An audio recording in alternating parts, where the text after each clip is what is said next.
Hello, नमस्ते दोस्तों, कैसे हो आप सभी? आई होप आप सभी बहुत अच्छे होंगे। आप सभी का स्वागत है हमारे यूट्यूब चैनल निमिजी नेट प्रो पे।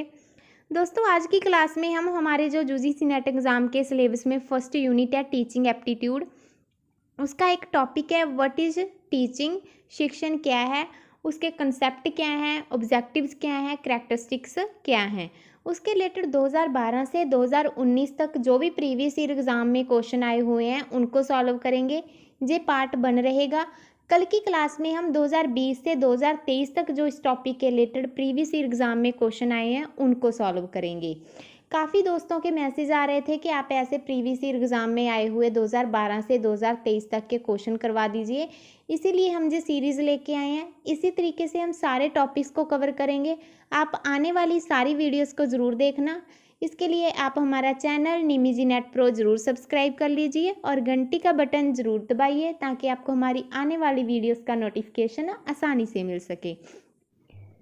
दोस्तों, एनटीए यूजीसी नेट एग्ज़ाम 2024 को देखते हुए हमने आप सभी के लिए एक स्पेशल सुपर बैच लॉन्च किया है, जिसमें पेपर फर्स्ट के रिलेटेड कंप्लीट स्टडी मटेरियल रहेगा।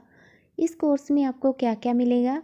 नंबर 1 पे ऑल 10 यूनिट स्टडी नोट्स रहेंगे जो हिंदी इंग्लिश में रहेंगे। नंबर 2 पे ऑल 10 यूनिट्स रिकॉर्डेड लेक्चर्स रहेंगे। नंबर 3 पे 2012 से दिसंबर 2023 तक all previous year question paper रहेंगे, वो विद आंसर टिक रहेंगे। नंबर 4 पे 2012 से 2023 तक यूनिट वाइज क्वेश्चन रहेंगे। नंबर 5 पे 2012 से 2023 तक टॉपिक वाइज क्वेश्चन रहेंगे और इसके साथ साथ आपको 5 फ्री बोनस भी दिए जाएंगे और इसके भी अलावा आपको 5 सुपर बोनस भी मिलेंगे। फुल इन्फॉर्मेशन आप जहाँ से रीड कर सकते हो और इसके लिए आप हमारा ऐप निमिजी नेट इंस्टॉल कर सकते हो। फुल डिटेल के लिए और किसी भी प्रॉब्लम के लिए आप हमसे व्हाट्सएप पे कांटेक्ट कर सकते हो। वीडियो डिस्क्रिप्शन बॉक्स में ऐप का लिंक और व्हाट्सएप कांटेक्ट नंबर दिया हुआ है। थैंक यू दोस्तों। चलिए दोस्तों, करते हैं क्लास को स्टार्ट और पहला क्वेश्चन देखते हैं। एक अध्यापक सफल हो सकता है यदि वह a teacher can be successful if he she, मतलब एक अध्यापक कब सफल होता है? ऑप्शन देखते हैं। विद्यार्थियों को बेहतर नागरिक बनने में मदद करता है, विद्यार्थियों को विषय का ज्ञान देता है, विद्यार्थियों को परीक्षा में उत्तीर्ण होने के लिए तैयार करता है, आगे है विषय वस्तु को सुव्यवस्थित ढंग से पेश करता है। देखिए, एक अध्यापक तब सफल होता है जब वो विद्यार्थियों को बेहतर नागरिक बनने में मदद करता है। तो इस तरीके से जो हमारा राइट ऑप्शन है वो हो जाएगा option number A, helps students in becoming better citizens. देखिए, जहाँ पे हमने मेंशन भी किया हुआ है कि ये जो क्वेश्चन है किन किन ईयर में आए हुए हैं, आप देख लेना जहाँ से। नेक्स्ट क्वेश्चन देखते हैं। अध्यापन के प्रति ज्ञात्मक उपागम का तात्पर्य है dynamic approach to teaching means, मतलब कि टीचिंग में डायनामिक अप्रोच का मतलब क्या है? ऑप्शन देखते हैं। अध्यापन सशक्त तथा प्रभावशाली होना चाहिए, अध्यापकों को ऊर्जावान तथा गतिशील होना चाहिए, अध्यापन के प्रकरण स्थैतिक नहीं गतिशील होने चाहिए। नेक्स्ट है विद्यार्थियों से गतिविधियों के माध्यम सीखने की अपेक्षा करनी चाहिए। तो देखिए, डायनामिक अप्रोच में क्या होता है? इसमें होता है कि विद्यार्थियों से गतिविधियों के माध्यम से सीखने की अपेक्षा करनी चाहिए। तो इस तरीके से जो हमारा राइट ऑप्शन है वो है option number D, the students should be required to learn through activities. Next question, अध्यापन की सर्वोत्तम प्रणाली है the best method of teaching is to, teaching के लिए बेस्ट मेथड कौन सा है? ऑप्शन देखते हैं। जानकारी प्रदान करना, छात्रों से पुस्तकें पढ़ने के लिए कहना, अच्छी संदर्भ सामग्री का सुझाव देना, चर्चा प्रारंभ करने की पहल करना और उसमें भाग लेना। जो देखिए बेस्ट मेथड है वो होगा चर्चा प्रारंभ करने की पहल करना और उसमें भाग लेना। इस तरीके से जो हमारा ऑप्शन है राइट वो हो जाएगा option number D, initiate a discussion and participate in it. Next question देखते हैं। शिक्षक द्वारा ब्लैक बोर्ड का सर्वोत्तम उपयोग किसके लिए किया जाता है? The black board can be utilized best by a teacher for. Option देखते हैं। शिक्षण सामग्री को श्वेत श्याम रूप में लिखना, विद्यार्थियों को एकाग्रचित्त बनाना, महत्वपूर्ण तथा उल्लेखनीय बिंदु लिखना, या फिर शिक्षक द्वारा स्वयं को प्रदर्शित करना। देखिए जो ब्लैक बोर्ड का सर्वोत्तम उपयोग होता है वो होता है उल्लेखनीय बिंदु लिखने के लिए, ठीक है, इम्पॉर्टेंट एंड नोटेबल पॉइंट्स के लिए। इस तरीके से जो हमारा राइट ऑप्शन है वो है हो जाएगा option number C, writing the important and notable points, महत्वपूर्ण तथा उल्लेखनीय बिंदु लिखना। नेक्स्ट क्वेश्चन देखते हैं। एक व्यक्ति शिक्षण को व्यवसाय के रूप में अपनाकर आनंदित होता है। कैसे आनंदित होता है वो? A person can enjoy teaching as a profession when he, option देखते हैं, उसका विद्यार्थियों पर नियंत्रण हो, विद्यार्थियों से आदर प्राप्त करता है, अपने सहयोगियों की अपेक्षा अधिक योग्य होता है, उच्च प्राधिकारियों के बहुत समीप होता है। देखिए वो आनंदित तब फील करता है जब उसके जो विद्यार्थी हैं ना उसका आदर करते हैं। तो इस तरीके से जो हमारा राइट ऑप्शन है वो हो जाएगा ऑप्शन नंबर बी, विद्यार्थियों से आदर प्राप्त करता है, commands respect from students. Next question देखते हैं। एक रेखा चित्र में 1000 से अधिक शब्द निहित होते हैं, इसका अभिप्राय क्या है, इसका मीन्स क्या है? A diagram speaks more than 1000 words, the statement means that teacher should. Option देखते हैं, पढ़ाते समय रेखा चित्रों का प्रयोग करना चाहिए। नेक्स्ट है, कक्षा में अधिक से अधिक बोलना चाहिए, कक्षा में शिक्षण उपकरणों का प्रयोग करना चाहिए, और नेक्स्ट है, कक्षा में अधिक नहीं बोलना चाहिए। देखिए इसका मतलब ये होता है कि जो हमारी कक्षा है, क्लासरूम है, उसमें शिक्षण उपकरणों का ज़्यादा से ज़्यादा हमें उपयोग करना चाहिए। तो इस तरीके से जो हमारा राइट ऑप्शन है वो हो जाएगा option number C, use teaching aids in the classes and, कक्षा में शिक्षण उपकरणों का प्रयोग करना चाहिए। नेक्स्ट क्वेश्चन देखते हैं। प्रभावी शिक्षण निम्नलिखित में से क्या है? इफेक्टिव टीचिंग क्या है? ऑप्शन देखते हैं, शिक्षक का संतोष, शिक्षक की ईमानदारी और प्रतिबद्धता, शिक्षक का छात्रों को पढ़ाना और समझाना, व्यवसायिक श्रेष्ठता के प्रति शिक्षक की रुचि। देखिए प्रभावी शिक्षण तब होता है जब जो शिक्षक पढ़ा रहा है वो छात्र को समझ आ रहा है। तो इस तरीके से जो हमारा राइट ऑप्शन है वो हो जाएगा ऑप्शन नंबर सी, शिक्षक का छात्रों को पढ़ाना और समझाना, teachers making students learn and understand. Next question देखते हैं। निम्नलिखित शिक्षण प्रक्रिया को ठीक क्रम में व्यवस्थित कीजिए, arrange the following teaching process in order. Option देखते हैं, वर्तमान ज्ञान को पहले के ज्ञान से जोड़ना, मूल्यांकन करना, पुनर्शिक्षण करना। नेक्स्ट है, शिक्षण लक्ष्यों को सूत्रबद्ध करना, फिर है शिक्षण सामग्री का प्रस्तुतिकरण करना। सबसे पहले हम क्या करते हैं, शिक्षण लक्ष्यों को सूत्रबद्ध करते हैं, मतलब कि फोर्थ किस ऑप्शन में है, फोर्थ डी में है। तो आगे हम क्या करते हैं, वर्तमान ज्ञान को पहले के ज्ञान से जोड़ते हैं। जैसे हम लिटरेचर रिव्यू करते हैं ना, कि जब हम रिसर्च करते हैं तो पहले इस टॉपिक पे कितने लोगों ने रिसर्च कर रखी है, हम उसका लिटरेचर रिव्यू करते हैं, और हमें किस तरीके से रिसर्च करनी है वो हम फाइंड आउट करते हैं चीज़ें, ठीक है। इस तरीके से जो हमारा ऑप्शन नंबर डी है वो राइट हो जाएगा, जिसमें कि सबसे पहले है शिक्षण लक्ष्यों को सूत्रबद्ध करना, ठीक है, फिर वर्तमान ज्ञान को पहले के ज्ञान से जोड़ना, फिर शिक्षण सामग्री का प्रस्तुतिकरण करना, फिर क्या है, मूल्यांकन करना, और लास्ट में है पुनर्शिक्षण, ठीक है। आप इन ऑप्शंस को ध्यान में रखना, क्योंकि हमारे एग्जाम में जो ऑप्शन रिपीट हो जाते हैं तो हमें आइडिया लग जाता है कि क्वेश्चन में कौन सा आंसर राइट हो जाएगा, ठीक है। नेक्स्ट क्वेश्चन देखते हैं। क्लास का पूर्ण रूप क्या है? क्लास स्टैंड्स फॉर, ये तो हमें सभी को पता ही होना चाहिए, ये तो होता है computer literacy and studies in schools. इस तरीके से जो हमारा ऑप्शन नंबर सी है वो राइट हो जाएगा, computer literacy and studies in schools. Next question देखते हैं। निम्नलिखित में से कौन सा तत्व शिक्षण को प्रभावित नहीं करता, ठीक है, नहीं पूछा इन्होंने। Which of the following factors does not impact teaching. Option देखते हैं, शिक्षक का ज्ञान, कक्षा की ऐसी गतिविधियां जो सीखने को प्रोत्साहित करती हैं, शिक्षकों और विद्यार्थियों की आर्थिक सामाजिक पृष्ठभूमि, अनुभव द्वारा सीखना। देखिए कौन सा तत्व प्रभावित नहीं करेगा, वो नहीं करेगा शिक्षकों और विद्यार्थियों की सामाजिक आर्थिक पृष्ठभूमि। इस तरीके से जो हमारा ऑप्शन नंबर सी है वो राइट हो जाएगा, socio economic background of teachers and students. Next question देखते हैं। अच्छे शिक्षण के लिए क्या क्या अपेक्षित है, क्या क्या ज़रूरी है, क्या क्या रिक्वायर्ड है, ठीक है, what are required for good teaching? Option देखते हैं, निदान, उपचार, निर्देश या फिर प्रतिपुष्टि। अगर आपको हिंदी में वर्ड नहीं समझ आ रहा ना, तो आप इंग्लिश में भी पढ़ सकते हो। समटाइम्स हिंदी के वर्ड हमें समझ में नहीं आते, तो इंग्लिश में हमें ईजी हो जाता है। इसी तरीके से हमने हिंदी और इंग्लिश दोनों के क्वेश्चन साथ में दिए हुए हैं। देखिए इसमें सबसे पहले क्या है, सबसे पहले निदान आता है ना, उपचार भी आता है। तो इस तरीके से जो हमारा ऑप्शन नंबर ए है वो राइट हो जाएगा, जिसमें कि सारे आएंगे। क्या क्या रिक्वायरमेंट है, निदान भी है, डायग्नोज करना, फिर रेमेडी मतलब उसका उपचार करना, फिर डायरेक्शन मतलब किस डायरेक्शन में हमें टीच करना है वो डायरेक्शन में जाना, फिर नेक्स्ट में है फीडबैक। तो इस तरीके से जो हमारा ऑप्शन नंबर ए है वो राइट हो जाएगा। नेक्स्ट क्वेश्चन देखते हैं, शिक्षण की प्रभावकारिता का निर्णय निम्नलिखित में से किस रूप में किया जाना चाहिए? Effectiveness of teaching has to be judged in the terms of, मतलब जो इफेक्टिवनेस है टीचिंग की वो कैसे जज हम कर सकते हैं? ऑप्शन देखते हैं, विषय वस्तु के आस्वादन के आधार पर, छात्रों की अभिरुचि के आधार पर, छात्रों के अधिगम परिणामों के आधार पर, या फिर कक्षा में शिक्षण सहायक सामग्रियों के उपयोग के आधार पर। देखिए इसमें क्या होता है, जो भी लर्निंग आउटकम निकलती है उसके बेस पे इफेक्टिवनेस टीचिंग को हम जज करते हैं।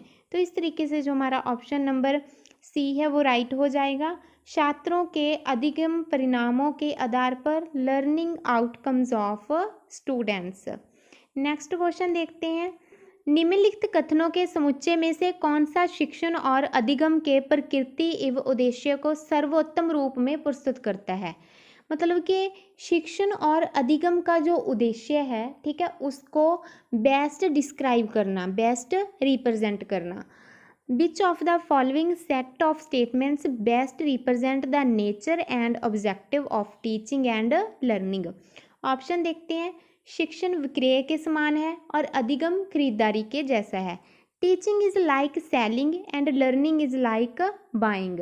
ऐसा नहीं है, टीचिंग बेचने के समान नहीं है, ठीक है, और अधिगम खरीदारी जैसा भी नहीं है कि किसी ने शिक्षण बेच दिया और हमने क्या कर लिया, उसको खरीद लिया अधिगम को, ठीक है, ये नहीं है। नेक्स्ट ऑप्शन है, शिक्षण सामाजिक कृत्य है जबकि अधिगम व्यक्तिगत कृत्य है। Teaching is a social act while learning is a personal act. जब हम सीखते हैं, छोटे होते हैं, तो हम स्कूल में तो नहीं जाते ना स्पेशल सीखने, हम मदर टंग अपने समाज में रहकर सीखते हैं। समाज में कैसे रहना है, किन रूल्स को फॉलो करना है, वो सारी चीज़ें हम ऐसे ही सीखते हैं अपने समाज से, ठीक है। वो अधिगम क्या है, अधिगम पर्सनल एक्ट है। नेक्स्ट ऑप्शन है, शिक्षण में अधिगम निहित है जबकि अधिगम शिक्षण को समाहित नहीं करता। Teaching implies learning whereas learning does not imply teaching. शिक्षण में तो ये कह रहे हैं कि अधिगम है जबकि अधिगम शिक्षण को समाहित नहीं करता, ये भी सही है, ठीक है। नेक्स्ट ऑप्शन, शिक्षण एक प्रकार का ज्ञान का अंतरण है जबकि अधिगम इसे प्राप्त करने जैसा है। Teaching is a kind of delivery of knowledge while learning is like receiving it. Next देखते हैं, शिक्षण एक अनंत क्रिया है और प्रकृति में त्रिपदी है जबकि अधिगम एक विषय के अंतर्गत सक्रिय कार्य है। Teaching is an interaction and it's triadic in nature whereas learning is an active engagement is a subject domain. देखिए जो इस तरीके से जो हमारा ऑप्शन नंबर बी है वो राइट हो जाएगा, जिसमें बी, सी और ई आएंगी। बी, सी और ई हैं वो सर्वोत्तम रूप से प्रस्तुत कर रहे हैं। हम देखते हैं कौन कौन से हैं। शिक्षण सामाजिक कृत्य है जबकि अधिगम व्यक्तिगत कृत्य है, ठीक है। उसके बाद है, शिक्षण में अधिगम निहित है जबकि अधिगम शिक्षण को समाहित नहीं करता। वही बात है, अधिगम तो हम अपने आस पड़ोस से, समाज से सीखते हैं ना, कुछ भी सीख सकते हैं अधिगम में, तो उसमें क्या है, शिक्षण को वो समाहित नहीं करता। आगे है, शिक्षण एक अनंत क्रिया है और प्रकृति में त्रिपदी है जबकि अधिगम क्या है, एक विषय के अंतर्गत सक्रिय कार्य है। नेक्स्ट क्वेश्चन देखते हैं, निम्नलिखित में से कौन सा कथन समुच्चय शिक्षण की प्रकृति और उद्देश्य को उत्तम ढंग से विवरण प्रस्तुत कर रहा है? फिर से वही क्वेश्चन आ रहा है ना, कैसे बेस्ट डिस्क्राइब कर रहा है वो नेचर एंड ऑब्जेक्टिव्स को। ऑप्शन देखते हैं, शिक्षण और अधिगम अविच्छिन्न रूप से संबंधित हैं। नेक्स्ट है, शिक्षण और प्रशिक्षण के बीच कोई अंतर नहीं है। There is no difference between teaching and training. क्यों है ना अंतर इसके बीच में। नेक्स्ट है समस्त शिक्षण का सरोकार छात्रों में कुछ प्रकार के रूपांतरण को सुनिश्चित करने से होता है। Concern of all teaching is to ensure some kind of transformation in students. Next है समस्त अच्छा शिक्षण प्रकृति में औपचारिक होता है। All good teaching is formal in nature. Formal नहीं होता वो इनफॉर्मल होता है, ठीक है। इस तरीके से जे भी राइट नहीं है। नेक्स्ट ऑप्शन है शिक्षण एक वरिष्ठ व्यक्ति होता है। A teacher is a senior person. Next है शिक्षण एक सामाजिक कृत्य है, जबकि अधिगम एक व्यक्तिगत कृत्य है। पिछले क्वेश्चन में भी यही ऑप्शन आया था ना, तो इसी वजह से आपको कहते हैं कि ऑप्शन को ध्यान में देखिए, ऑप्शन रिपीट होते हैं, क्वेश्चन भी रिपीट होते हैं, ऑप्शन भी रिपीट होते हैं। ऑप्शन को देख के भी आप अपने क्वेश्चन को आसानी से सॉल्व कर सकते हो। Teaching is a social act where learning is a personal act, ठीक है। तो इस तरीके से जो हमारा राइट आंसर है वो हो जाएगा ऑप्शन नंबर 3, जिसमें ए सही है, जिसमें ए, सी और एफ राइट है। देखते हैं इनको हम। शिक्षण और अधिगम अविच्छिन्न रूप से संबंधित है, ठीक है, ये भी राइट है। और उसके आगे है समस्त शिक्षण का सरोकार छात्रों में कुछ प्रकार के रूपांतरण को सुनिश्चित करने से होता है। मतलब इसका क्या है कि जो शिक्षण है उसका जो सरोकार है वो जो छात्र हैं उनमें कुछ ना कुछ ट्रांसफॉर्मेशन करनी है ना। Concern of all teaching is to ensure some kind of transformation in students. आगे है शिक्षण एक सामाजिक कृत्य है, जबकि अधिगम एक व्यक्तिगत कृत्य है। जो पीछे के क्वेश्चन में भी हमने पढ़ा है, teaching is a social act where learning is a personal act, ठीक है। इस तरीके से ऑप्शन नंबर सी है जो मतलब कि 3 है वो राइट हो जाएगा। नेक्स्ट क्वेश्चन, नीचे सूची दी हुई है, शिक्षण को प्रभावित करने वाले कारकों की हमें पहचान करनी है। Which of the following specify the factors effective teaching. देखिए ऑप्शन देखते हैं। शिक्षण सहायक संस्थानों को उपलब्धता तथा उनका उपयोग, अवेलेबल ऑफ टीचिंग एड्स है and their use. Next option है विद्यालय समुदाय संपर्क, स्कूल कम्युनिटी लिंकेज। नेक्स्ट है विद्यालय के कार्यक्रमों में विद्यार्थियों के माता पिता की रुचि। विद्यार्थियों के माता पिता की रुचि तो क्या इफेक्टिवनेस में आएगी, है ना। देखिए interest of parents in the school programs. Next है शिक्षक की विषय के संबंध में जानकारी, जे होगा right. Subject knowledge of the teacher. Next है पाठ्यक्रम सहगामी क्रियाकलापों को आयोजित करने की आवृत्ति। Frequency of organizing co curricular activities. Next है शिक्षक के वाचक तथा वाचिक संप्रेषण कौशल, verbal and non verbal communication skill of the teacher. इसका जो राइट आंसर है वो हो जाएगा ऑप्शन नंबर 2, जिसमें कि ए, डी और एफ सही होंगे। देख लेते हैं हम। शिक्षण सहायक संसाधनों की उपलब्धता तथा उनका उपयोग करना, ठीक है। मतलब कि जो भी शिक्षण के रिलेटेड नए नए उपकरण हैं उनकी उपलब्धता होना और उनका यूज़ करना जो इफ़ेक्टिव टीचिंग में रोल अदा करता है। नेक्स्ट है डी, शिक्षक की विषय के संबंध में जानकारी, subject knowledge of the teacher. जो टीचर है उसको अपने विषय के संबंध में जानकारी होनी चाहिए अच्छे से। नेक्स्ट है शिक्षक के वाचिक तथा अवाचिक, जहाँ पे थोड़ी मिस्टेक हुई है, संप्रेषण कौशल, verbal and non verbal communication skills of the teacher. तो इस तरीके से ऑप्शन नंबर 2 है वो राइट हो जाएगा। ए, डी और एफ वो राइट हैं। नेक्स्ट क्वेश्चन, निम्नलिखित में से कौन सा कथन टीम शिक्षण की अवधारणा को सर्वोत्तम रूप से व्याख्यात कर रहा है। Which of the following statements best explanation of the concept of team teaching. Option देखते हैं। 2 से अधिक अध्यापक शिक्षक कार्य करते हैं। मोर देन 2 टीचर्स टीच। नेक्स्ट है 2 से अधिक अध्यापक एक ही कक्षा को एक साथ मिलकर पढ़ाने की योजना बनाते हैं और फिर वो पढ़ाते हैं। नेक्स्ट ऑप्शन है 2 से अधिक अध्यापक अपनी विशेषता के अनुसार एक ही कक्षा को पढ़ाने की योजना बनाते हैं और पढ़ाते हैं। नेक्स्ट ऑप्शन है अध्यापकों की एक टीम जो विद्यार्थियों को पढ़ाने से तैयार और उपलब्ध रहती है। देखिए इसमें जो राइट होगा वो होगा हमारा more than 2 teachers plan and teach the same class as per their experience, ठीक है। इस तरीके से जो हमारा राइट ऑप्शन है वो हो जाएगा ऑप्शन नंबर 3। 2 से अधिक अध्यापक अपनी विशेषता के अनुसार, ठीक है। 2 टीचर हैं उनकी अपनी अपनी विशेषता है, अपना अपना एक्सपीरियंस है, ठीक है। उसके अनुसार वो एक ही कक्षा को पढ़ाने की योजना बनाते हैं और वो पढ़ाते हैं। वो टीम शिक्षण की अवधारणा में सर्वोत्तम रूप से व्याख्यात होता है। ये क्वेश्चन 25 जून 2019 को आया था। आई होप आपके जो क्वेश्चन है सही से सॉल्व हुए होंगे, आपको समझ में भी आया होगा। अगर फिर भी आपको कहीं ना कहीं प्रॉब्लम आ रही है तो आप पहले थ्योरी लेक्चर को देखिए, फिर आपके थ्योरी नोट्स को रीड कीजिए, अपना कॉन्सेप्ट क्लियर कीजिए, ठीक है। कॉन्सेप्ट को क्लियर करने के बाद ही आप क्वेश्चन को सही से और आसानी से सॉल्व कर पाओगे। ये तो हम आपके लिए कुछ ही क्वेश्चन लेके आए हैं। अगर आप ये सारे क्वेश्चन लेना चाहते हो, स्टडी नोट्स लेना चाहते हो, तो आप हमारा ऐप निमिजी नेट इंस्टॉल कर सकते हो, जिसमें आपको जो सारी चीज़ें मिल जाएंगी। आज की क्लास में हमने इस टॉपिक से रिलेटेड 2012 से 2019 तक के प्रीवियस ईयर एग्ज़ाम में आए हुए क्वेश्चंस को सॉल्व किया है। कल की क्लास में हम 2020 से 2023 तक इस टॉपिक से रिलेटेड जो भी क्वेश्चन आए हैं उनको सॉल्व करेंगे। आप कल की क्लास को भी ज़रूर देखना। वीडियो को लास्ट तक देखने के लिए आपका बहुत बहुत धन्यवाद। मिलते हैं नेक्स्ट वीडियो में। थैंक यू दोस्तों, बाय बाय। दोस्तों, एनटीए यूजीसी नेट एग्ज़ाम 2024 को देखते हुए हमने आप सभी के लिए एक स्पेशल सुपर बैच लॉन्च किया है, जिसमें पेपर फर्स्ट के रिलेटेड कंप्लीट स्टडी मटेरियल रहेगा। इस कोर्स में आपको क्या क्या मिलेगा? नंबर 1 पे ऑल 10 यूनिट स्टडी नोट्स रहेंगे जो हिंदी इंग्लिश में रहेंगे। नंबर 2 पे ऑल 10 यूनिट्स रिकॉर्डेड लेक्चर्स रहेंगे।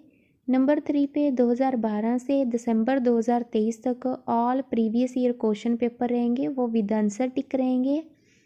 नंबर 4 पे 2012 से 2023 तक यूनिट वाइज क्वेश्चन रहेंगे। नंबर 5 पे 2012 से 2023 तक टॉपिक वाइज क्वेश्चन रहेंगे। और इसके साथ साथ आपको 5 फ्री बोनस भी दिए जाएंगे और इसके भी अलावा आपको 5 सुपर बोनस भी मिलेंगे। फुल इन्फॉर्मेशन आप जहाँ से रीड कर सकते हो। और इसके लिए आप हमारा ऐप निमिजी नेट इंस्टॉल कर सकते हो। फुल डिटेल के लिए और किसी भी प्रॉब्लम के लिए आप हमसे व्हाट्सएप पे कांटेक्ट कर सकते हो। वीडियो डिस्क्रिप्शन बॉक्स में ऐप का लिंक और व्हाट्सएप कॉन्टैक्ट नंबर दिया हुआ है। थैंक यू दोस्तों।